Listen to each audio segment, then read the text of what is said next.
জন্মিয়া কাকার লগে গত সপ্তাহ 10 দিন ধরে দেখা নিকা বলতে আসলে ইচ্ছে করেই দেখা করতেছি না কাকার লগে। মনটা আমার বহুতই খারাপ, নানা কারণে ব্যবসা বাণিজ্যের যা ঝামেলায় লেগে চাচার লগে যায় যে একটু খোঁজ গল্প করুম, এটা মন থেকে চাইতে ছিল না। চুপচাপ সকালবেলা যাই, কাজকর্ম সাইরা আবার বাসায় জিম মেরা পড়া থাকি।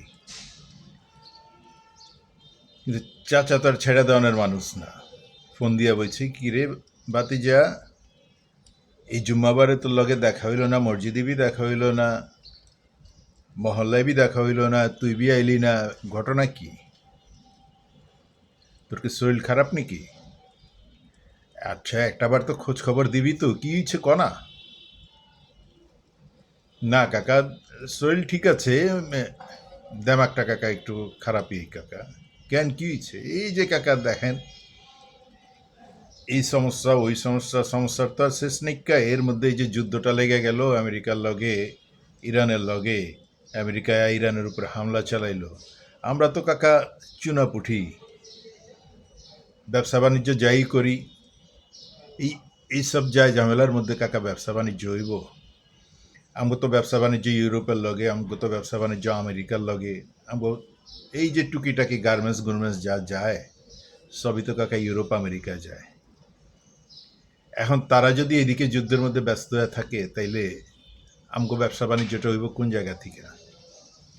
এর বাদে ধরেন এই যে আমগো যারা প্রবাসীরা আছে, এর ম্যাক্সিমামই তো ইচ্ছে ধরেন যে মধ্যপ্রাচ্যে, এই আরব দেশগুলোর মধ্যে। এইখানে যদি অশান্তিটা হয়, হেরা যদি যুদ্ধে জড়ায় যায়, হ্যাগ উপরে যদি ইরান ক্ষেপণাস্ত্র মারে, হেরা যদি আবার ইরানের উপর ক্ষেপণাস্ত্র মারে, তাহলে আমগো জনগণের কে খোঁজ খবর রাখবো কোন কাকা? কে হ্যাঁ করে বেতন দিব, কে হ্যাঁ করে কাজ দিব? এগুলো লিয়া না কাকা খুবই খুবই পেরেশানের মধ্যে আছি, ভালো লাগতেছে না কাকা। মনে করলাম নতুন সরকার আইছে, ঈদের পরে সব কিছু আল্লাহ রহমতে স্বাভাবিক হয়ে যাব, ব্যবসাপাতির গতি বাড়বো, সব কিছু এখন কাকা উল্টা পথে যাইতেছে, কোনো কিছু হিসাব মিলাইতে পারতেছি না কাকা। যুদ্ধ তো আমরা শুরু করি নাইকা, ইরান বি শুরু করে নাইকা, সৌদি আরব বি শুরু করে নাইকা, কাতার, বাহরাইন, ওমান, কুয়েত এরা শুরু করে নাইকা। শুরু করছে কে? এই 15-16 হাজার কিলোমিটার দূরের আমেরিকায় ইসরায়েলিয়া দাম করে যুদ্ধটা শুরু করে দিচ্ছে। আমগোর উপায়টা হইব কি কাকা? আমরা তো কাজ করে খাই কাকা, ঘর থেকে বাইরে হইলে টাকার দরকার, ঘরে আহনের সময় হাতে টাকা লিয়াইতে হইব। তো এই যে মানুষগুলো আমরা সমস্যায় পড়ে গেলাম কাকা, এর মধ্যে এই যে পোলাপানগুলা হেরা রাজনীতি করব, রাজনীতি মনে হইতেছে যেন ওর কাছে T20 খেলা। কাকু কথা কইতেছস কাকা? এই যে আমগো ওই যে ছাত্র যারা নতুন রাজনীতি দল করছে না, এনসিপি, হ্যাঁ তুই তো এগুলোকে ভালোই মিলতালা ছিলি, বারবার অগরো বিষয়ে আমারে বুঝাইতি, আমগরে বুঝাইতি কাকা, ছাত্র পোলাপান করে একটু সমর্থন দিয়েন, অগলগে থাইকেন, অগরে একটু বুঝ বুদ্ধি দিয়েন, আপনাকে অভিজ্ঞতা বি অগ কাজে লাগবো। কিন্তু পোলাপান তো আমাকে কোনো কথাই শুনে না রে, যা তা কইতে আছে মুখ দিয়া, যা তা আইতে আছে তাই কইতে আছে, কি গালি গালাস এগুলো কি কজ? হ্যাঁ, কাগরে পরামর্শ দিতে কইছস? ওরা কি আম ঘরে পৌঁছেনি কি বেটা? হেরাই সব কিছু জানে, সব কিছু বুঝে। এটাই কাকা, এই যে কি কমু না কমু, ভাইরে একটা নির্বাচন হয়েছে, জনগণ সবাই মিলে একটা দলরে সমর্থন দিচ্ছে, তারা সরকার গঠন করছে, সরকারের এখনো 2 মাস অনেকটা, কিন্তু কাকা সরকারের এখনো 2 মাস অনেকটা, এর মধ্যে ঈদ গেল, ঈদ রোজার মধ্যেই যুদ্ধটা শুরু হয়ে গেল। এই যুদ্ধটা চলতে আছে আজকে প্রায় 1.5 মাস গণায় যেতে আছে। দেশটার যে কোন অবস্থায় যাইব, রাজনীতি কি খালি ভাগ বাটোয়ারার রাজনীতি কাকা? আমি পাইলাম, আমি খাইলাম, সবই খালি তোমরাই খাইবা, জনগণ কি আঙ্গুল চুষবে রে কাকা? হ্যাঁ, এবার ক কাকা। আমার তো বুঝেইছিলি এ পোলাপান অগ ইয়ে আছে, অভিজ্ঞতাটা একটু কাজে লাগলে অগ সাহস আছে, অগ সততা আছে, ওরা দেশটারে আগে লিতে পারবো। অগ ভিতরে তো সততা নাইকারে বাতি যা, কাকার কথাটা বিশ্বাস করবি আর না করবি, অগ ভিতরে সততা নাইকা।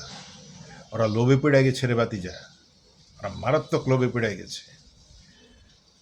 তোগো জীবন তো বাদ দে বেটা, আমগো জীবনে আমরা যখন পাকিস্তান আমলে লেখাপড়া করছি, বাসা থেকে 5 পাই 10 পাইলি আমরা স্কুলে গেছি, সকালবেলায় বাইরেছি, এই দুপুরবেলায় আইছি, বাসায় এই আবার খাওয়ান দাওয়ান খাইছি।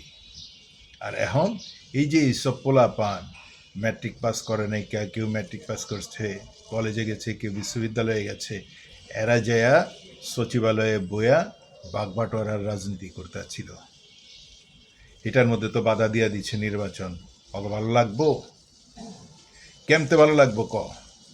এই পোলা পান যেখানে 20, 50, 100 টাকা, 200 টাকা, 500 টাকা পাইলেই অগ সপ্তাহ চলে যেত, ওরা এখন দিনে লাখ লাখ টাকার হিসাব দেখে, সপ্তাহে কোটি কোটি টাকার হিসাব দেখে। অগরে কেমতে থামাবে? ওরা তো মনে করতে আছে অগ বাড়াবাতে ছাই পড়ে গেছে এই নির্বাচন। ওরা তো মনে করতে আছে ওরাই সারা জীবন থেকে যাব, 18 মাস না 18 বছর, 18 দুগুণে 36 বছর ওরা এই ক্ষমতায় থেকে যাব, কোনো নির্বাচনের দরকার নাই, অন্য কাউরে ক্ষমতার দ্বারে কাছে গেছতে দিব না, যা ইচ্ছা তা করতে ছিল 18 মাসে। বাতিজায় তোরে মনে কষ্ট দিতে চাই না, দেখে তোর লাগে বেশি তর্ক করি নাইকা। তুই বুঝছিলি, অগরে তো ভালোই বুঝছিলি, যুবক পোলা পান, ছাত্র পোলা পান, অগরে যদি একটু সুযোগ সুবিধা দেওয়া যায় ওরা ভালো কিছুই করবো।